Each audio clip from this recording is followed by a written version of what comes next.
Up guys, in this video I will show you how to download GIF from Twitter on Android.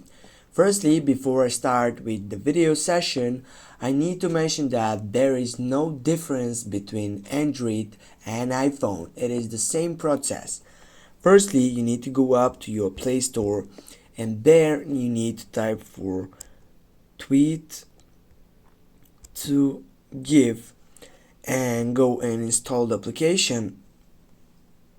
Now you'll need to wait to get up through this process, and they need to be verified by Play Protect. Now what you need to do next, just simply wait for scanning to the process. Again, go open up, and the next session is by just going for allow, then go for dismiss.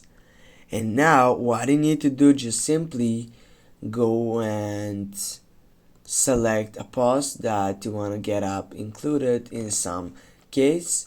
Now firstly, in the tweet to GIF, by selecting a photo on my Twitter, I need to be firstly on my Twitter site,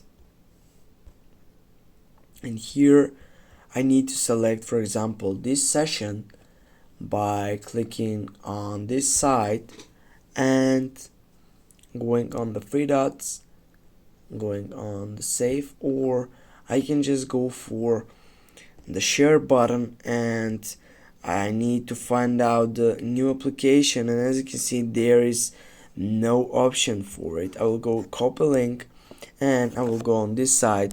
Here I will go and add this URL. Now I'll go for download GIF. And that's it guys. Thanks for watching. Don't forget to hit that like and share the video. See you soon guys.